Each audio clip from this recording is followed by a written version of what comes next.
Very glad to hear what now finally, the cars, which we told our people about in the 1960s, we told them, part of the wars we fought in Uganda, we had to get rid of the neo-colonial groups which were there, which were stopping us from thinking. We had to get rid of them by force.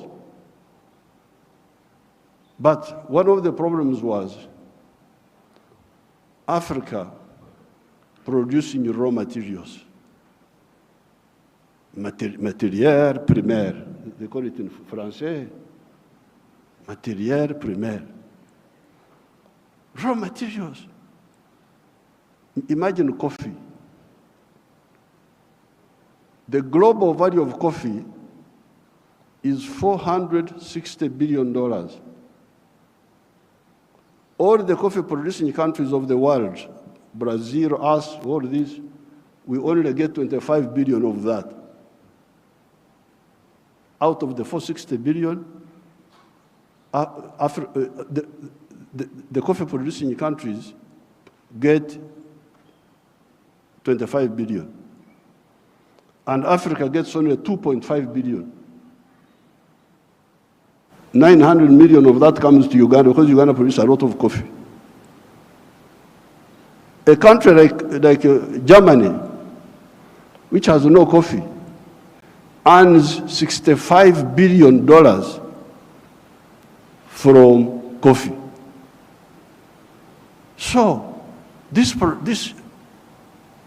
I sell a kilo of coffee, good grade coffee, $2.5.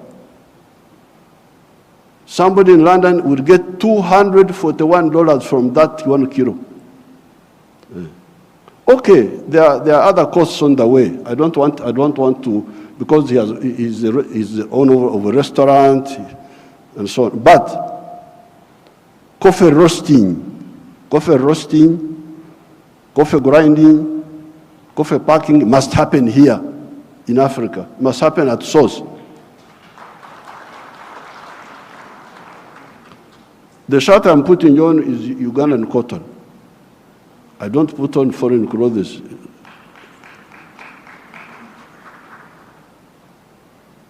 It's only the trousers I'm putting on because I can't go naked.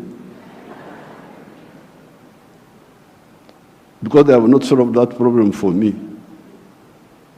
So, if you look at cotton, how many job levels are there?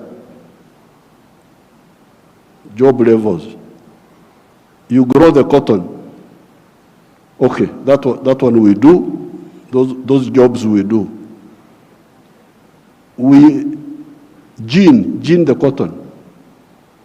Kutoa mbegu, remove the seeds. That one we do here. And we end there. When you hear all these countries which have got crisis, Burkina Faso, I don't know what, Mali, all of them are cotton growing countries. But how much textiles are they producing? They're importing textiles, I don't know from where. So now if you end at level 2, gening, removing the seeds, then you take the pamba, you take the cotton, to cleverer people who are clever. Watu wenye akili. Wako huko, sisi hapo tutajiita vipi? Kama mtu anakuzidi akili wewe unasema wewe nani? So they take the cotton, they spinning, more money, more jobs for their children. They weave, more money, more jobs for their children. They put the print, more money, more jobs for their children. I looked at the figures. Uganda consumes 276 million meters of textiles each year. And that wonderful country of yours spends $880 million on clothes. Some of them dead people's clothes from Europe. When people die, their clothes, they are sent to you people, to Africa. And we spend 800, all the money we earn from coffee goes back to bring dead people's clothes. But we have got one factory there called Nitil. It produces 25 million liters, million meters. So in order to clothe our people in Uganda without importing, we need about 11 factories like the one of Nitil. And they would employ about 20,000 people. So and we would save $880 million, which we are just giving it to other people. So this Ida, what did you say about the modern slavery of the Africans of producing raw materials? In one of our documents in Addis Ababa, we had talked of Africa producing what it does not consume and consuming what it does not produce. They had put that as a summary in one of the documents of the African Union. We must get rid of the production of raw. I banned the export of minerals from Uganda and process. I banned them. Piga marufuku. Then the agents were going in the corridors, what Mufanyi, no mineral will come from Uganda if it's not processed. You wait until I go away, you can steal the minerals, but not now. I banned this export of unprocessed minerals in 2012. My young brother, His Excellency Ruto, I forgave him and gave him some little iron ore for, I think, 2 or 3 years. Because I've got a lot of iron ore, one of the best in the world. I told him, His Excellency Ruto's man, Muhindi wa hapa Kenya, you come and build the steel factory in Uganda at the iron ore. Oh, yeah. I've already built in Mombasa. So I said, okay, because of my young friend, I give you some iron ore for 2 or 3 years. But come and put the factory here. Now you can imagine akili ya watu wenu, my civil servants. An Indian wanted to take that iron ore to India, imagine. Iron ore in our language is called obtare, but it is soil, black soil. If you see it, it is soil. To take that to India and do what? Pay your wonderful people $47 per ton. Our iron ore is the purest in the world. It is 70% pure. So you need like 1.5 tons to make a ton of steel. Now, a ton of steel costs $700. Somebody gives you $47 on your wealth, the wealth of your people, and he gets $700 from it. And all the jobs, your children have no jobs. Watoto wa Wahindi wanafanya wamepata kazi. I can't be part of that treachery. So I banned, there will be no export of unprocessed minerals from Uganda. So there's no business. What do you mean there's no business? So when I banned them, they are flocking in now. They have opened 7 gold refineries. 7 gold refineries, they are there. Because I banned. The other day I was opening a tin refinery.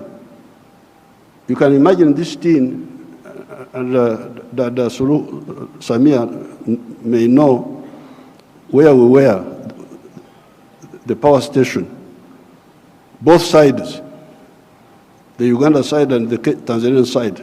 That is all tin. But all this time, imagine, since the British were here, they were taking, walikuwa wanachukua mawe tu, stones, because tin in nature is a stone, looks like a stone. So they take that. And they give my people $11 per kilo. And they take it to cleverer people. For the cleverer people, they get $32. My people got 11, those people get $32. And all the jobs. So when I was opening the factory, I was asking the refinery, I was asking them, this boy who opened the factory is a Canadian. I was asking them, huyu Mkanada ameleta umeme wake? Has this Canadian brought his own electricity? No. Anatumia umeme wa kwetu. Ameleta maji yake ya factory? No. Anatumia maji yetu. Internet anatumia ya nani? Ya kwetu. So, out of the $32, much of that money will remain in Uganda. Pay for the raw material, pay for the electricity, pay for the water, all that remains in Uganda. So, what does, first of all, my African brothers and sisters say about this hemorrhage of Africa? Hemorrhage. Echikurukuto, we call it in Uganda. This hemorrhage must stop. The crisis you see in these countries is because of stagnation of the last 60 years since independence. The population is increasing, the economies are not increasing. What do you expect? So with these few words, Your Excellencies, what do I say? Merci beaucoup.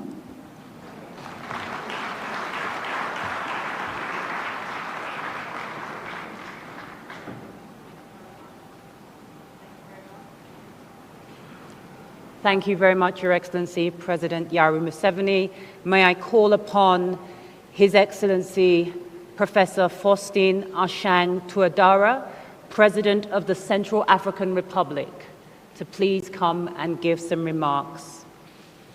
Bienvenue.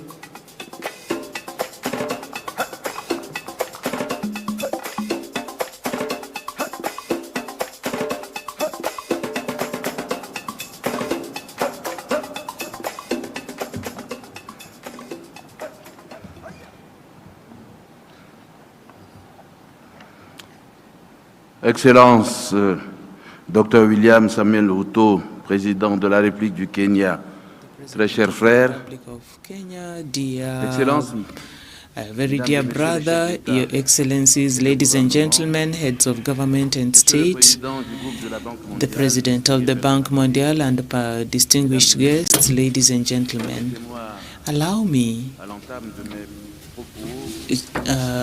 to also talk to my brother, His Excellency Dr. William Samoei Ruto, President of the Republic of Kenya and the Kenyan people. I'd like to express my deepest feelings and express our solidarity for the solidarity expressed with the Central African Republic following the floods that have led to the tragic disappearance of many people and also a lot of destruction in our sister country.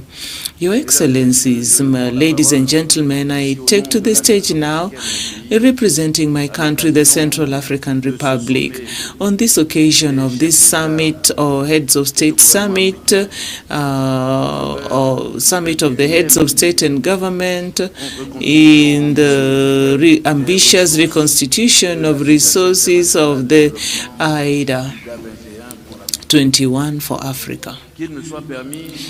Allow me to also express our deep gratitude towards my brother, Dr. William Samoei Ruto, and the Kenyan people for the organization, the successful organization of this summit, and also the welcome, the brotherly welcome, very warm, which we have known since our arrival in this really dynamic town of Nairobi. I'd also like to thank Mr. AJAABU, the president of the World Bank Group, for his full participation in this very important summit, for his leadership, and also on reconstitution of resources, AIDA 21.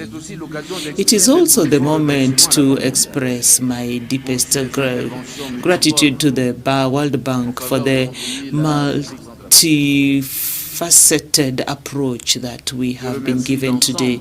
I'd also like to thank the entire group of funders in IDA, because it is thanks to their contribution that this institution has the necessary resources to help the most poor countries on this planet to be able to move to some place. So also the African Union, that it is in Africa that we also find a number of natural resources and strategic minerals, and we find that some of these countries are some of the most impoverished of these countries, and the Central African Republic has had a feeling of this level of poverty that we are talking about in this AIDA 21.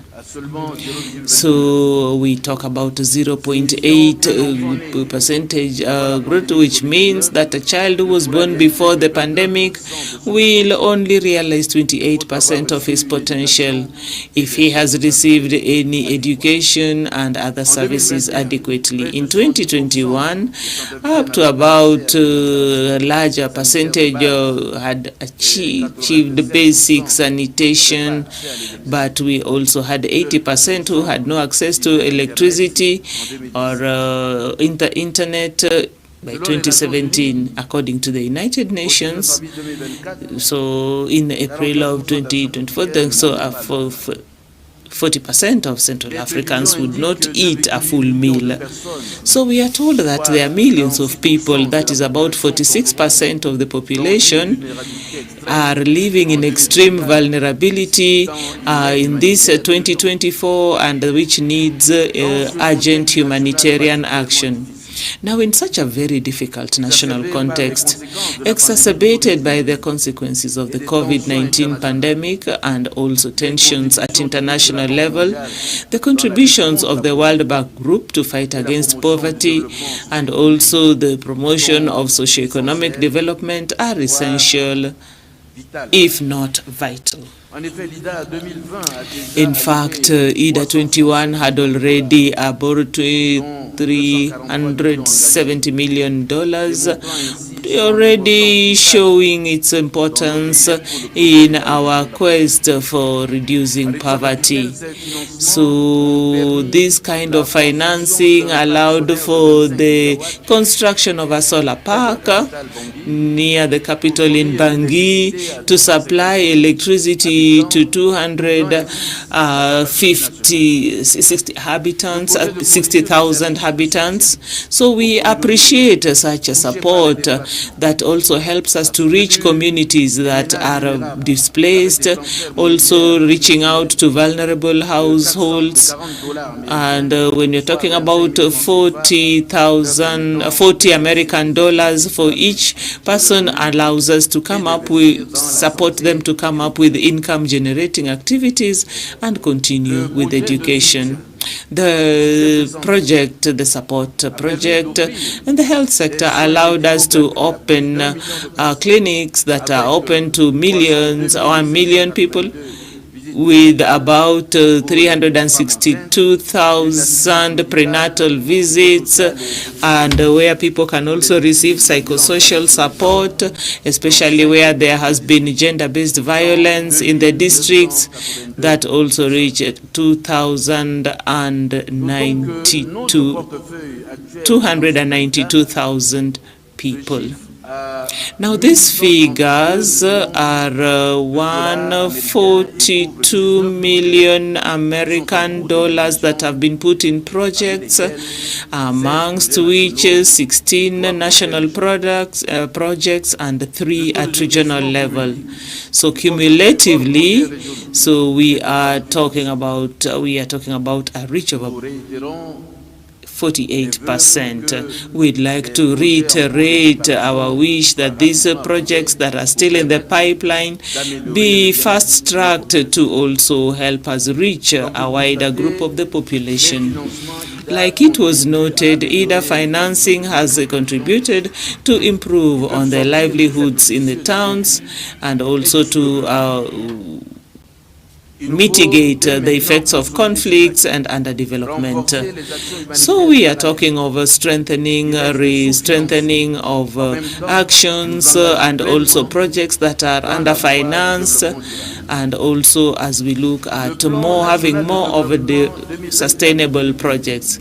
So when we are talking about 2024, 2028, we are capitalizing on the plan to consolidate 2017-2023 program that had been improved on in the Central African Republic, and also the route map that Rwanda provided. We have looked at it with the improvement in the security situation. The new program allows us to move from humanitarian actions to development and also accelerate the economic growth, reduce poverty, and also improve on the well-being of our population, which is mainly young. Our vision, as we look at 2028, is to construct, we have a prosperous Central African Republic, which has quality human capital that is resilient and also sustainable, and where to have projects that are inclusive and are open to governance. So IDA 21 to us looks like an historic opportunity for our growth and our development. In order to make use of the potential opportunities that could open up and also the implementation of the PND, our priorities consist of investing in human capacity and also put up roads, digitalization, and also intelligence, and also other projects that also take into account climate changes and also reduce the gap between in populations in the fragile nation. So it is in this sense that could also contribute to also help us reduce the obstacles that stand in the way. So that is why we are looking for concessionary resources, and we making an appeal to our funders to reconstitute what is offered, for instance, as was in IDA 19, IDA 20, in the context of reconstituting financial resources at international level, and also the compensations and also access to climate finance. So this occasion is also a time for me to honor the simplification of the procedure of IDA, which also gives us options in financing that are simpler, more accessible, faster, and also that we can have a better impact at a greater level, and also at a greater speed. I'd like to end and reminding us that AIDA is a partnership between the donor pays and the recipient countries, and help the receiving states to be able to have sustainable growth as they look at having a more prosperous future. It is the wish that I would have for my country and for other countries that are also benefiting from AIDA who are represented here. So we are looking at our level of indebtedness and the conditions of the capital markets. AIDA Bank 1 remains the most credible factor that we have when we look at concessionary rates for a country like mine, which has just come out from a fragile state, and also to help us add value to our human capital. I'd like to ask all the traditional funders and also the potential new funders to also make themselves useful and you contribute massively to the 21st reconstitution of resources of the International Development Association, AIDA 21, to have a more equitable and just country. Thank you. Merci beaucoup, Votre Excellence. I would now like to welcome His Excellency Mr. Azali Assoumani, President of the Union of the Camoros, to the stage.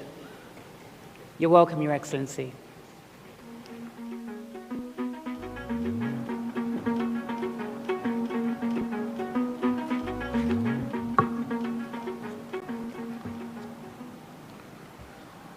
Excellence, Monsieur le Président Ruto, que j'appelle Ahmad Abako, un cher frère. I call Ahmad Abako a dear brother.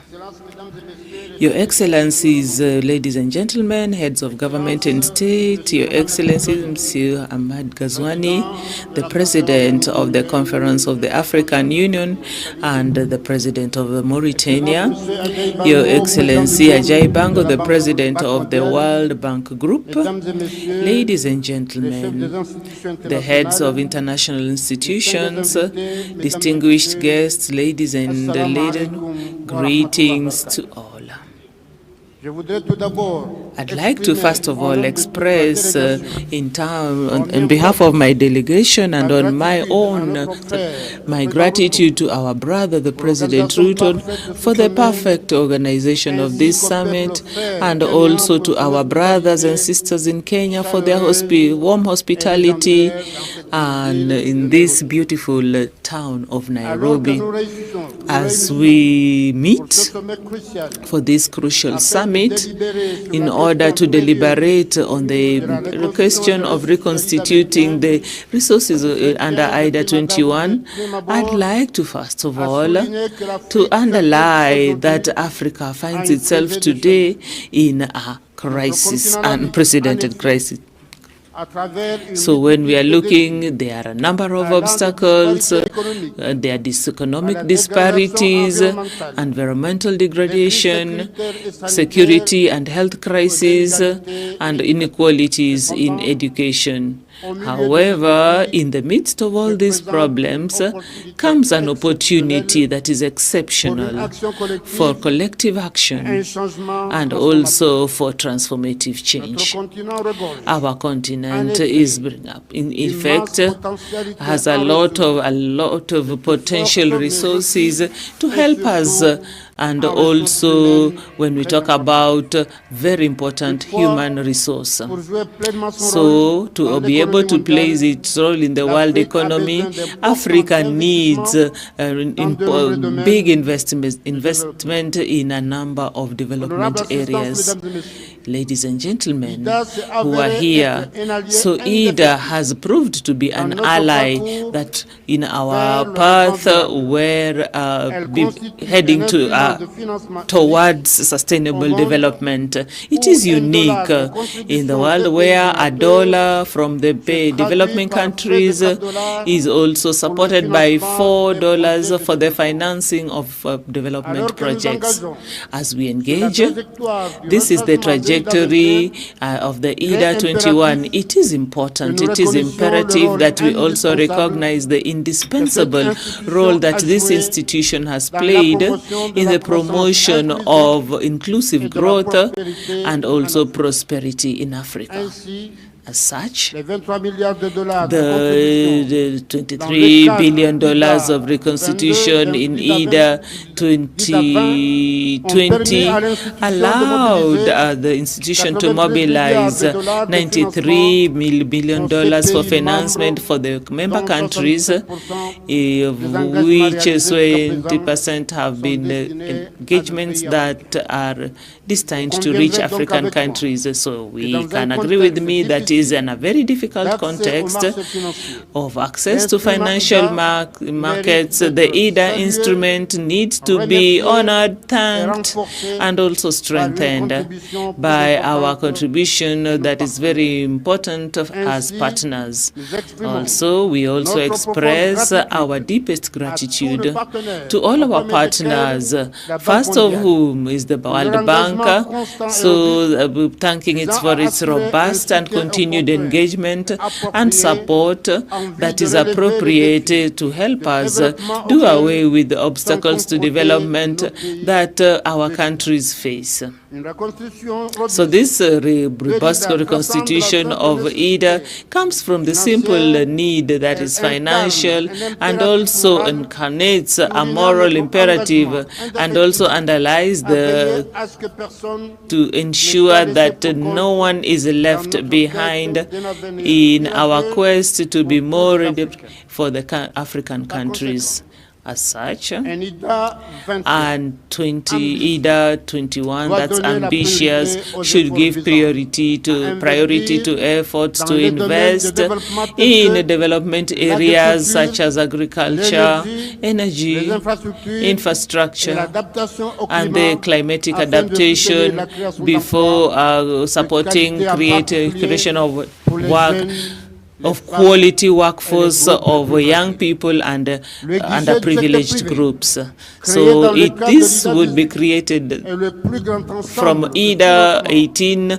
We have been able to get substantial concessionary funds going to the private sector that to help people get out of poverty by creating sustainable employment, economic transformation, and mobilizing resources at national level. Since its creation, so $4 billion of funds have allowed more than $20 billion of investment to the sector, private sector, supported in 47 countries. This has also favored the introduction of new financial resources for development in the eligible countries, also helping to reduce in the domains of that the private sector has chosen to invest in. So I'd like to support this partnership with LEADER for having responded to us and to come up with a very strong and ambitious reconstitution of the IDA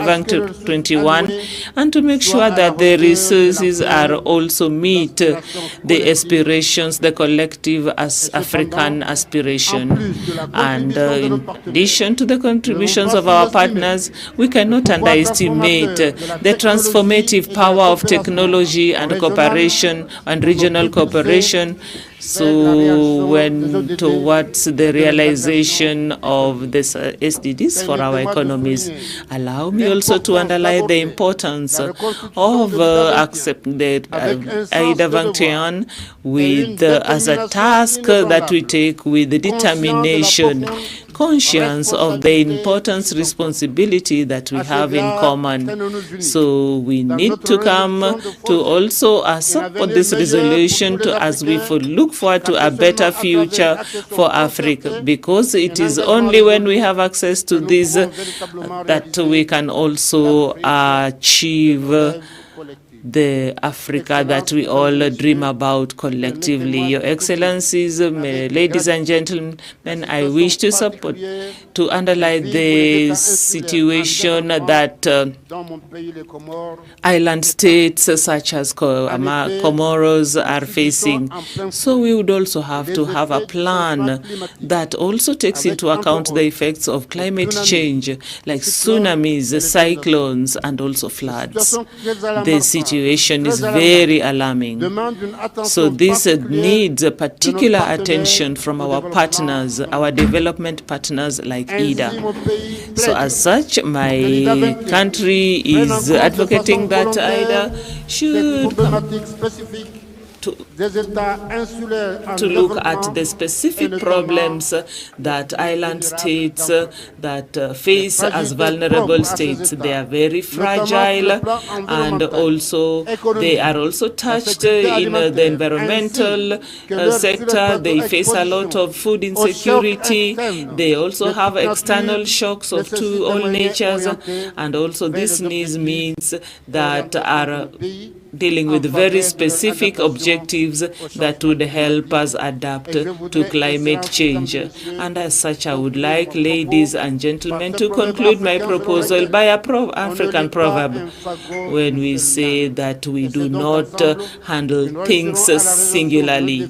So if we come together to face these obstacles, I would wish us all success in our work, and I thank you all. Merci beaucoup. If I please may invite the President of the Republic of Ghana, His Excellency Nana Akufo-Addo. Your Excellency, if you could use the podium. Your Excellency, if you could use this podium. Thank you very much.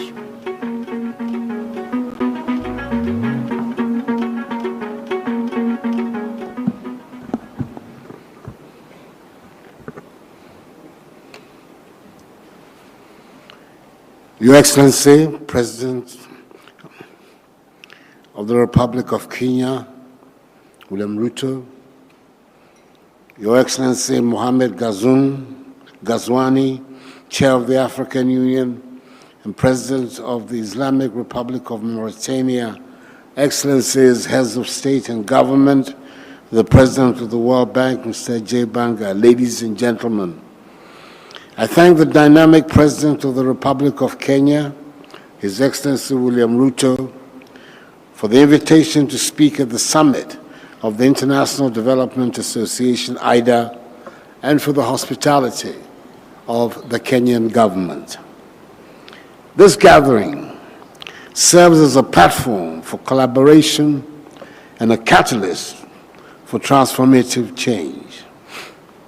As we convene here, we're tasked with a great responsibility to articulate the case for an ambitious and robust 21st replenishment of the IDA, one that will pave the way for sustainable development and prosperity, not only for the African continent, but also for all nations in need. The challenges we face in the 21st century are immense and multifaceted. From the continuing effects of poverty and inequality to the urgent threats posed by climate change and pandemics, our world is in need of bold and innovative solutions. Yet amidst these challenges lies an opportunity to redefine our approach to development, to reimagine our priorities, and to forge a path towards a more equitable and sustainable future. The IDA, with its long-standing commitment to poverty eradication and inclusive growth, stands as a testament to the power of international cooperation. Over the years, it has played a pivotal role in lifting millions out of poverty, expanding access to education and healthcare, and building resilient communities. However, as we look ahead, we must acknowledge that our work is very far from finished. Millions still live in poverty. Millions still lack access to basic services. And millions suffer from the effects of environmental degradation and climate change. Excellencies, all of us are aware, for example, of the enormous infrastructure challenge confronting Africa. The African Development Bank, AFDB, estimates Africa's infrastructure needs at between 130 to 170 billion United States dollars annually, with a financing gap of between 68 billion and $180 billion annually. The infrastructure gap has a negative impact on our competitiveness. It constrains our development, stifles business growth, trade, investment, and service delivery, as well as the overall progress towards inclusive and sustainable development. Mobilizing finance and investment remains central to Africa's development needs and attaining the 17 Sustainable Development Goals. Our biggest challenge is not a scarcity of financing, but overcoming a global economic system that has not allocated sufficient long-term resources to support Africa's economic transformation. That is why boosting the resources of the IDA, whose ability to generate concessional financing represents an effective way to respond to the obstacles that African countries encounter in the present global system, is so critical for the prospects of Africa's development. With the burgeoning population, our challenges hinge on our ability to provide reliable electricity, affordable and decent housing, improved transportation networks, education, and health infrastructure. Without this, we will be staring down again the possibility of a lost decade characterized by suboptimal GDP growth. Excellencies, more than half of African countries are debt distressed. Ghana is currently going through the restructuring of her debts under the G20 Common Framework, which we all know is a slow process and needs to be stepped up. At the same time, we're suffering from the increasing effects of climate change and the devastations caused by COVID-19 and other adverse global developments. Doubling IDA to provide more concessional facilities to our countries is of utmost importance to help us cope with these challenges. The intersection between climate and debt makes imperative the need to reform the global financial architecture in a way that delivers more resources to our countries to help address the current polycrises affecting our development and that of future generations. Therefore, the time has come for us to redouble our efforts, to recommit ourselves to the principles of solidarity and shared responsibility, and to unlock the full potential of the IDA. This replenishment presents us with a unique opportunity to mobilize resources, to leverage partnerships, and to scale up our impact. It is a chance to invest in the future, in education, in healthcare, in infrastructure, and in the resilience of our communities. But let us be clear, this is not just about funding. This is about vision, about leadership, and about political will. It is about recognizing that development cannot be achieved through aid, but requires a comprehensive approach that addresses the root causes of poverty and inequality. It is about empowering communities, building capacity, and fostering innovation. And it is about ensuring that no one is left behind, that the most vulnerable amongst us are given the support and opportunity they need to thrive. In conclusion, I want to state that the task before us is daunting, but the stakes are too high for us to falter. Together we can shape a brighter future for generations to come. Together we can build a world where every child has the opportunity to fulfill his or her potential, where every family can live in dignity and security, and where every nation can achieve sustainable development. Let us seize this moment, let us rise to the challenge, and let us make history. I thank you for your attention. Thank you, Your Excellency. Allow me to call on the President of the Federal Republic of Somalia, His Excellency Hassan Sheikh Mohammed.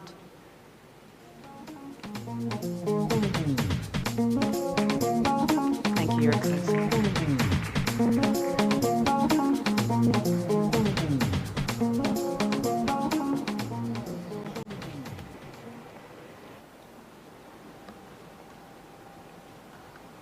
Good morning, Your Excellencies.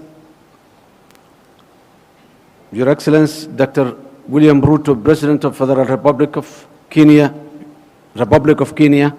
His Excellency Mohammed Ghazwani, the President of the Islamic Republic of Mauritania and the Chairperson of African Union, Your Excellencies, fellow African leaders and heads of states, His Excellency, Your Excellency Mr. J. Banga, the President of the World Bank, Excellencies, ladies and gentlemen. As an opening, it is an honor and privilege to participate in this great occasion of the discussion of the African leaders on the future of financing of our common development agenda with the President of the World Bank, his senior leadership team and donors. Instead of well-replenished IDA 21 means more opportunity for investment, job creation, economic growth, and effective response to the devastating global shocks like the climate change, which hampers all our progress despite our minimal contribution as a continent. Essentially, in this age of increasing global uncertainty, socio-economic, political, and security risks like the Red Sea crisis, as well as the enormous development financing need, we must ensure IDA 21 becomes the main vehicle to support sustainable development. Without this, almost all developing low-income nations will struggle to deliver progressive changes from the offset. I wanted to thank the government and the Republic of Kenya and His Excellency President William Ruto for hosting this critical meeting on IDA 21 replenishment and for bringing us all together. I also wanted to recognize the visionary leadership of His Excellency Ajay Bank, the President of the World Bank Group, who has demonstrated that he is firmly committed to leading a responsive bank that delivers results through the evolution roadmap. It is encouraging that the World Bank is listening, learning, innovating, and acting to provide a tailored context-specific support for our most urgent priorities to spark growth in Africa. Somalia and IDA for Somalia. IDA is a major lifeline that we are relying on enabling our ambitious national transformation agenda in this hopeful and post-debt relief priorities. IDA's impact on Somalia are enormous and include core institutional and system building, culminating in the achievement of heavily indebted poor countries have a completion point in December 2023. Up to 20% of the Somali population have benefited from the World Bank funded activities in Somalia since 2018. Approximately 69% of these beneficiaries were poor people living with small children and were affected by the drought, floods, and a locust infection in many parts of Somalia. Support to the rehabilitation of access roads and climate resistant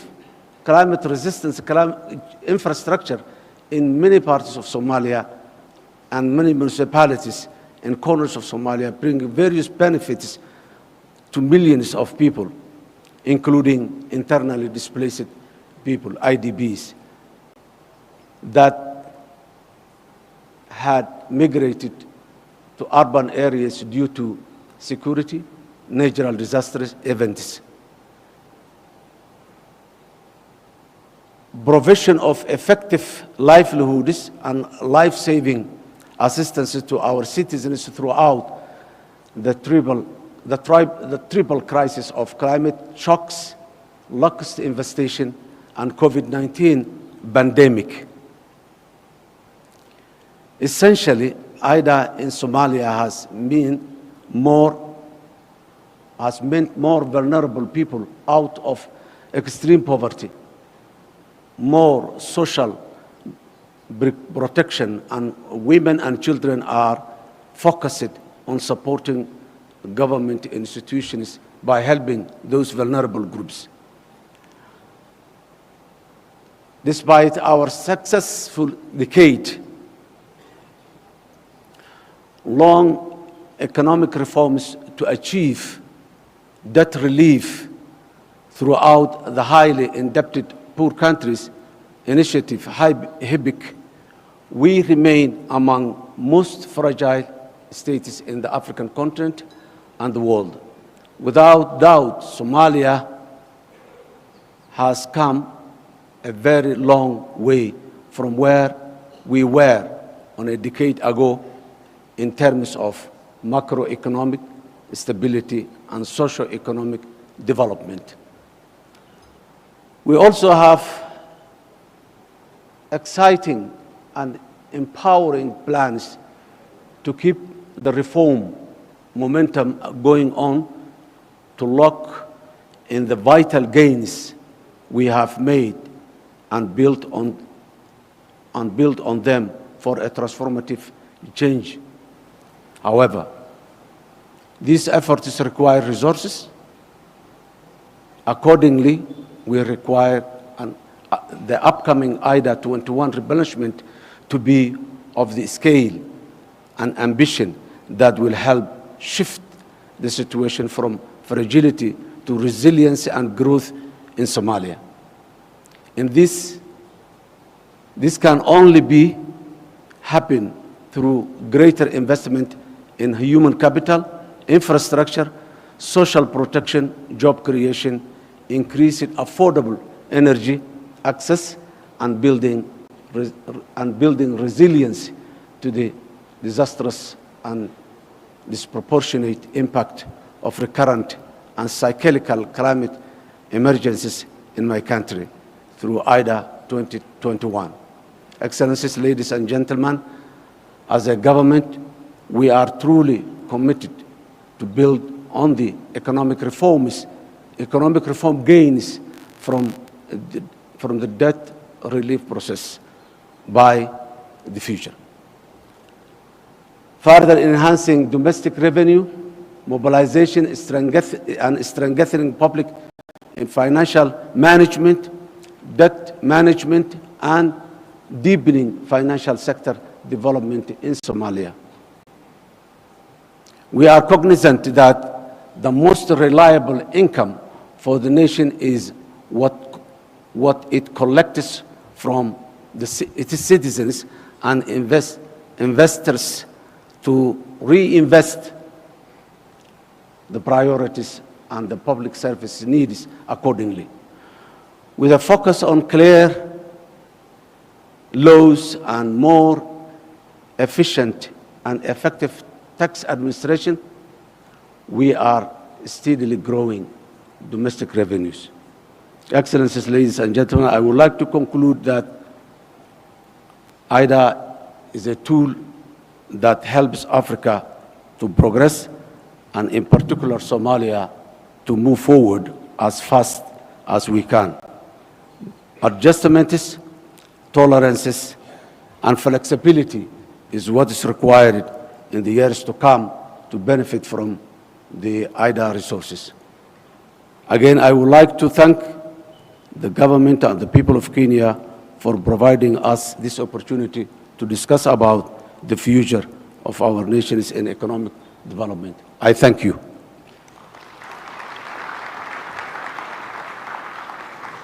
Thank you, Your Excellency. I would like to invite the President of the Republic of Sierra Leone, His Excellency Dr. Julius Maada Bio.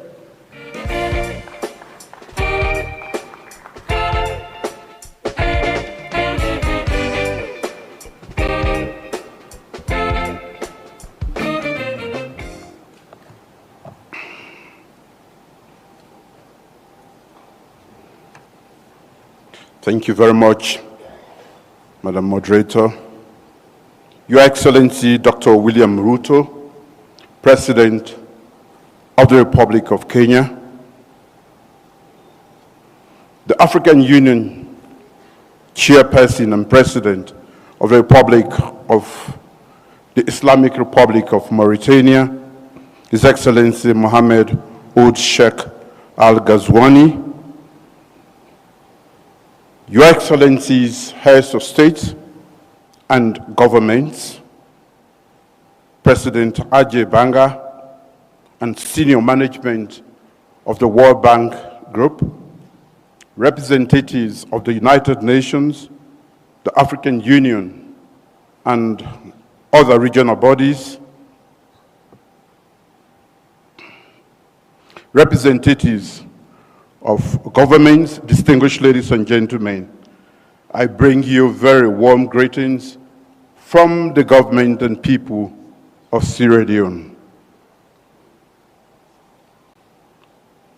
I extend my deep gratitude to President William Ruto and the people of Kenya for hosting the 21st replenishment of the International Development Association Summit for Africa 2024. AIDA 21. I express similar appreciation to the International Development Association team and its partners for their relentless effort in accelerating the mobilization of much needed resources that will support the transformational development objectives of low-income countries, including those in our beloved continent. Your Excellencies, ladies and gentlemen, Africa is at a crossroads. Our continent faces an array of challenges unique in its history.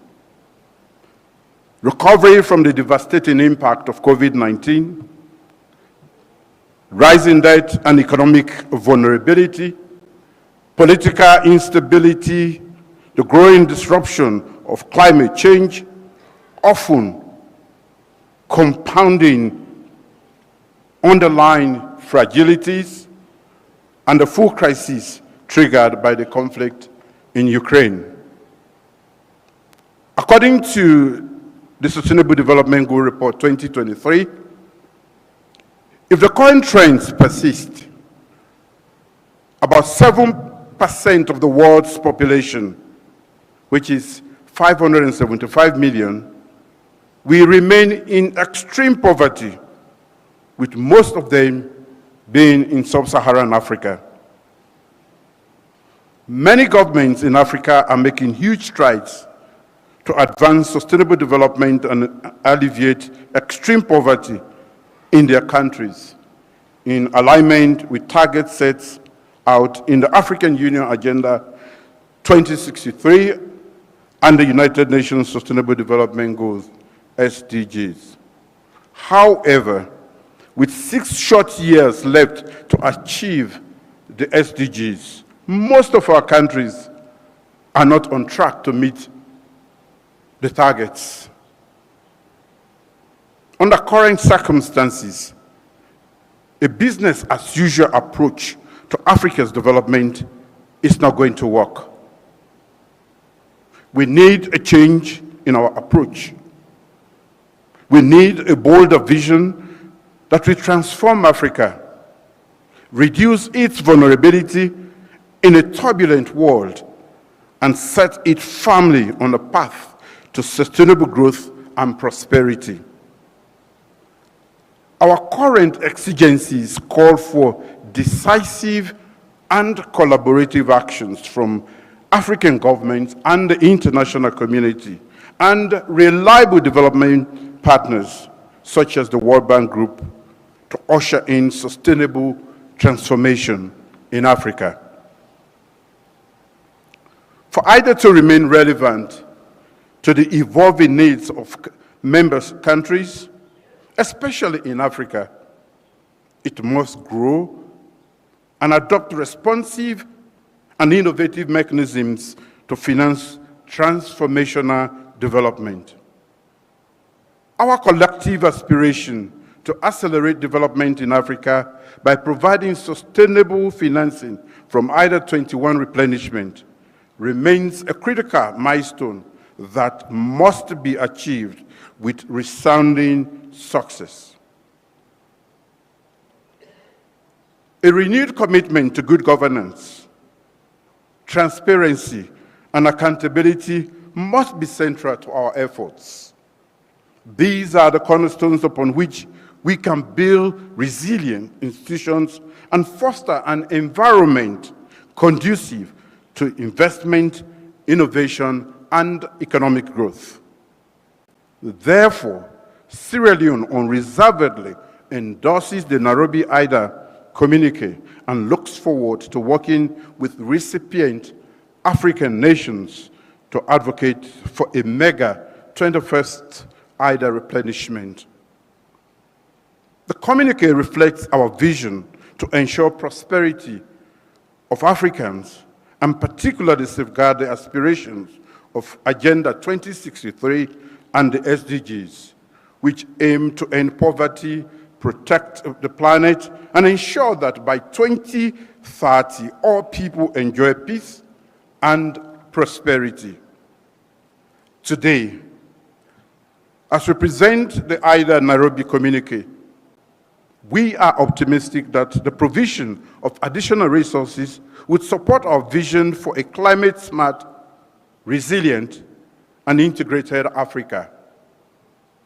The IDA 21 resources should help our countries expand quality, sustainable, climate-smart infrastructure investment in agriculture, energy, transport, water, and sanitation, healthcare infrastructure, and other sectors. Your Excellencies, ladies and gentlemen, Africa is key to global growth, security, and ending poverty in a livable planet. Despite the many threats our nations face, there are also real opportunities on the continent. Our natural resources, youthful population, and rapid growth of African cities and the middle classes have huge potential as they are beckons for investors to search in search of new markets. If Africa is to meet the targets of SDG 8, decent work and economic growth by 2030, we must act now to transform the working age population into productive forces with more decent and inclusive jobs for the youth, especially our women. According to the International Labour Organization, ILO, over 72 million youths in Africa are not in education, training, or employment, and the majority of these are women. The IDA 21 replenishment thus provides a window to increase job creation through scaling up private sector investment, increasing critical and growth sectors, promoting entrepreneurial skills, technology and innovation, and boosting female empowerment. As measured by the World Bank's Human Capital Index, assuming that a child born in sub-Saharan Africa benefits from complete education and full healthcare coverage, he or she is anticipated to realize only 40% of future productivity. The Human Capital Index, this Human Capital Index is 48% for lower income countries and 71% for higher income countries. Clearly, we have more work to do for Africa. Therefore, stronger global cooperation and a commitment to investing in African capital, human capital, and creating a productive workforce are important ingredients in enabling developing countries to escape the trap of poverty and enhance economic growth and development.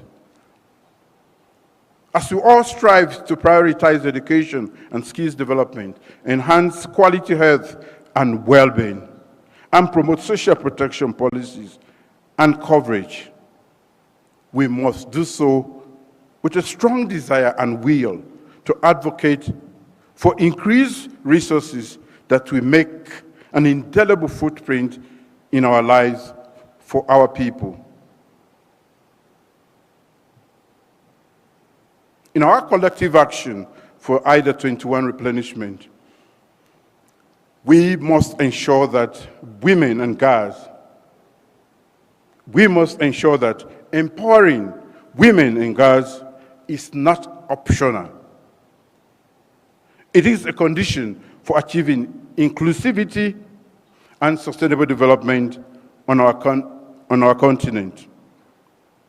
We must allocate increased resources for gender mainstreaming in all our development programs. This includes improving women's access to productive resources, strengthening access to quality social services such as education, maternal and child health, addressing gender-based violence, and advancing women's leadership and representation in decision-making platforms. Also, given our prevailing fragilities, increased resources for security, conflict prevention and management, peace building, access to justice and crisis, and emergency response, we serve as important pillars in building stronger and more peaceful and a more peaceful continent. Furthermore, as our countries seek to leverage the fourth industrial revolution technologies, scaling up digitalization efforts across the continent requires enormous financial resources. As global leaders, we must be resolute in changing the face of business processes, systems, and the models in our institutions. The call for IDA 21 replenishment should ensure that we make additional investments in areas such as payment systems development, digital financial inclusion, fintech development, and digitalization of tax administration systems. Your Excellencies, closing Africa's huge infrastructure gap should be an important component of the blueprint for the pending IDA pooling of resources. Investment in critical infrastructure such as energy, roads, information, communication, and technology remain the pathway to a buoyant growth. Through the IDA 21 resources, the World Bank's new energy program could support member countries in making huge investment in renewable energy sources and power transmission lines, an important sector required to spur economic growth and support our industrialization, as has been ably spoken to by our big brother, President Yoweri Museveni. Improving service delivery, accountability, and transparency in governance is critical to all these. Strengthening domestic revenue mobilization efforts, improving public expenditure efficiency and management is key. Improving debt management and exploring innovative ways to deal with unanticipated shocks is of utmost importance to all of us. We anticipate that the IDA 21 replenishment will further help countries with increased debt budget support for their development programs. In conclusion, most of our countries are facing dire economic challenges, worsened by high levels of debt service payment. Despite these financial challenges, my government remains committed to delivering people-centered development through our medium-term national development program, plan. We are leveraging the big 5 game changers, priority areas of intervention to improve the quality of life of our people. These include 1, our flagship Feed Saloon program to boost agricultural productivity and achieve food security. 2, accelerating human capital development. 3, developing youth employment schemes. 4, revamping our public service architecture. And 5, infrastructure development and improving technology. We require substantial financial and technical support and strategic partnership to spur sustainable growth and social progress in Sierra Leone to alleviate extreme poverty in our country. Given the need to support the pact articulated in the Nairobi communique, I join my colleagues in the call to generate resources for IDA 21 replenishment that will be significantly higher than the record 93 billion raised in 2022 for IDA 20. As we continue this appeal, we are not oblivious to the challenging economic and geopolitical landscape that could have implications for major donor countries. We, however, remain optimistic that our traditional donors, new and emerging donors, and philanthropic organizations will once again rise to the occasion and give their valuable support to the IDA replenishment effort. Let us build a stronger Africa, share prosperity with IDA, and strengthen partnerships and cooperation to ensure that no one is left behind. Thank you for your attention. Thank you. Thank you very much, Mr. President. Before I invite the next leader onto the stage, may I very politely and humbly ask those who are yet to speak to keep to the allocated 5 minutes, please, if you can. Allow me on that note to invite His Excellency Abiy Ahmed, Prime Minister of the Federal Republic of Ethiopia, to the stage.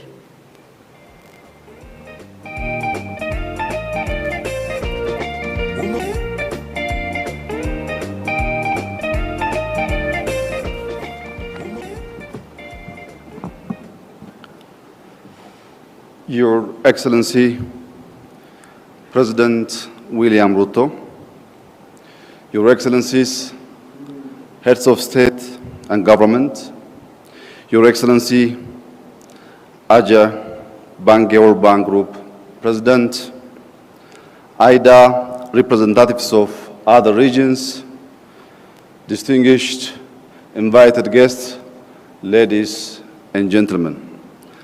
I would like to begin by thanking our host, my brother, President Ruto. As we gather today, our shared vision for prosperous, equitable, and sustainable future hinges upon our ability to address the pressing challenges faced by countries across the continent, while also harnessing the immense potential of its youth population. Allow me to shed light on the state of affairs in Ethiopia, a nation that has been harnessing resilience in the face of a spectrum of challenges, aggravated by external forces such as climate change, pandemic, geopolitical tension, and the soaring global cost of living. First and foremost, the Ethiopian government has navigated structural macroeconomic reforms amid challenges, focusing our attention on macro-financial stability, productivity enhancement, and favorable investment climate. Second, and central to our collective aspirations for a peaceful continent, we must foster dialogue and reconciliation. In late 2021, Ethiopia formed the National Dialogue Commission to lead inclusive talks, independently tackling ongoing conflicts with wide public involvement. The Commission has thus far had consultative dialogue involving tens of thousands of stakeholders over 2 years. Regional dialogue are imminent, aiming to expand participation further.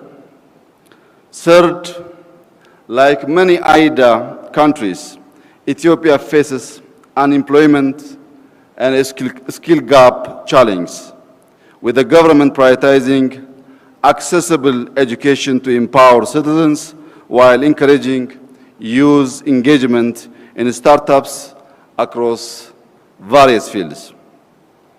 Investment in skills and education is central to Ethiopia's 10-year development plan, with a focus on sectors like agriculture, manufacturing, and tourism, expected to cover over 2 million new jobs. Fourth, universal energy access stands as a cornerstone for sustainable development. As it stands currently, half of our population is still without access to reliable electricity. We are massively investing on clean and renewable energy generation projects, which aims to accelerate universal access to affordable and reliable energy for all our people. Despite possessing over 60,000 megawatt potential from our diverse renewable energy sources, realizing this capacity demands substantial investment. Fifth, the digitalization of economies holds immense potential to enhance connectivity, spur innovation, and expand access to essential services. In Ethiopia, our telecom sector liberalization, mobile money, and digital payment system have expanded financial access in Ethiopia. The National Digital ID program we have launched is also a crucial step towards our digital transformation, greatly improving public service access. Lastly, as stewards of our planet, we must prioritize efforts to build a livable future for all. The Horn of Africa faces escalating threats from climate change, including rising temperature, food insecurity, and extreme weather events. Ethiopia is actively countering this challenge through its Green Legacy initiative, prioritizing afforestation, reforestation, and environmental conservation. With over 32.5 billion seedlings planted towards a goal of 50 billion over 2 phases. Ethiopia aligns with global agreements like the Paris Climate Change Agreement and the 2030 Agenda for Sustainable Development. Excellencies, while the international development associations' existing support must be commended, the sheer scale for challenges many African countries faces necessitate a renewed approach. With 120 million people, Ethiopia has great potential for prosperity. Yet, as a key recipient of AIDA support in Africa, Ethiopia faces a significant financing shortfall that may hinder its progress. Meeting the goals of AIDA 21 replenishment is vital to accessing essential development funds and driving Ethiopia toward its maximum potential. We urge AIDA to significantly enhance its financial capacity and funding models, specifically increased support for crisis preparedness, response, and recovery is essential. I thank you.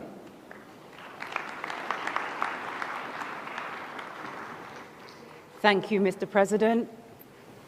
I'm very happy and excited to invite to the stage Her Excellency, Dr. Samia Suluhu Hassan, President of the United Republic of Tanzania.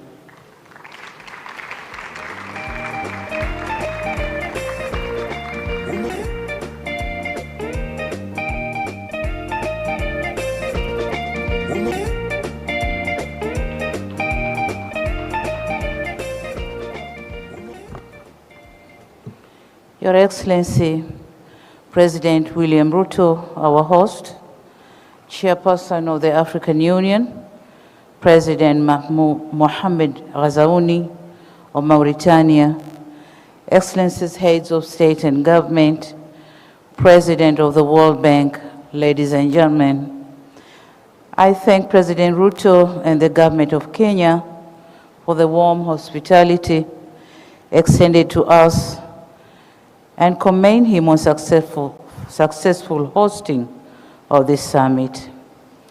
Last December, Tanzania hosted AIDA 20 midterm review meeting, which among other things highlighted the impact of AIDA financing. In addition, to emphasize the need for an ambitious AIDA 21 replenishment, Tanzania reiterated as its appreciation for AIDA's collaboration, which has helped to improve maternal and child health indicators, rural electrification rates, access to safe drinking water, and economic recovery more broadly. We believe that it should be a collective effort to highlight both the impactful success stories of AIDA and the potential that AIDA still has. Indeed, AIDA has great potential to help its recipients to leverage resources from other partners. For instance, in Tanzania, we have an infrastructure project in Dar es Salaam called the Msimbazi Basin Development Project, which benefited from World Bank support worth $2 million. Having secured these resources, Tanzania has already been able to leverage an additional $60 million from other partners for this project, which aims at strengthening flooding or flood resilience and integrated urban development in our economic hub. Excellencies, in a bid to consolidate and building on the successes obtained during AIDA 20, we are pleased to advance this most important dialogue on AIDA 21. We are doing so at a time when Africa and the world are still facing the effects of multiple crises.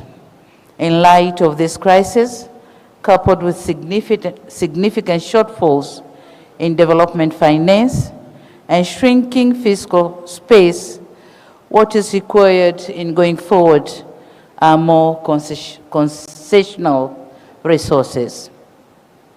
Moreover, considering the challenges related to present projected debt levels, we strongly believe that IDA 21 should focus more on providing concessional loans, such as the 50-year credit loans. Given the present debt architecture on the continent, these facilities would provide more fiscal space to African countries to address competing development needs. Additionally, in the forthcoming IDA 21 cycle, it is critical that policies are simplified and operational processes are streamlined. This is a matter that has a bearing on the access to development finance, the indirect cost of finance, and the achievement of the development objectives within the planned framework. Excellencies, all what would be discussed during this meeting are underpinned by investment in our human capital, which drives innovation and growth. And this is where my brother, President Museven, was talking about. Africa needs transfer of technology and technical know-how. It will be recalled that in July 2023, Tanzania, in collaboration with the World Bank, hosted the African Heads of State Human Capital Summit. At that summit, we committed to investing in people for improving productivity and building inclusive and resilient economy. We believe that the commitments highlighted in Dar es Salaam Declaration on Human Capital are relevant and merit IDA's support. Excellencies, history attests to the transformative potential of IDA support for countries to transform and graduate. We expect the same spirit to guide us ambitiously in the IDA 21 replenishment. It is on this basis that Tanzania also calls for an ambitious IDA 21 replenishment that matches Africa's development aspirations with the resource needs. Once again, we commend IDA partners for their support and call upon them to honor their pledges to foster economic development and improve living conditions. Thank you for your kind attention. Thank you, Your Excellency. Allow me to invite to the stage His Excellency Evariste Ndiashime,